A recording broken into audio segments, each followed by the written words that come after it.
Music transcends our words, for through the voice of the Spirit the Father can hear our voice. Music is based on chordal harmonics and the melody of the instrument's voice. It is also the language of the Holy Spirit, unaltered by the Tower of Babel. For music is the universal language, spoken and heard by all people. And his people used music to rejoice when they were victorious in battle. 1 Samuel 18. And music is a means of rejoicing for God's loving kindness and faithfulness. Psalms 92. Music is built upon the principles of harmony and melody. Melody is the voice which raises our words and praises the Lord with joy and thanksgiving, with the instruments and voices of the body. Psalms 98. And on that day his people will sing with melodies of joy and thanksgiving. Isaiah 51.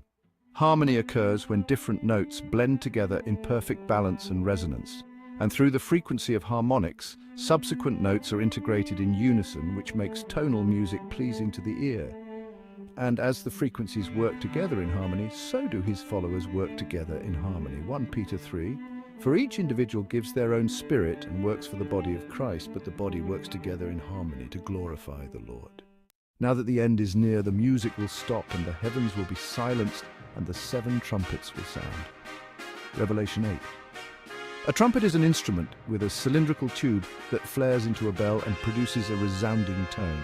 The earliest trumpets were signaling instruments utilized for military or religious purposes. And to trumpet symbolically means to sound a call of warning, just as the Lord instructed Joshua to blow the trumpets for 7 days before the walls of Jericho would fall. Joshua 6.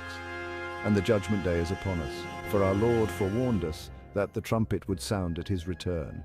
Matthew 24:30, 31. And the time is nigh, and the final trumpet will sound, so make peace with the Lord. For the trumpet will sound, and the dead will be raised imperishable, and we will be changed.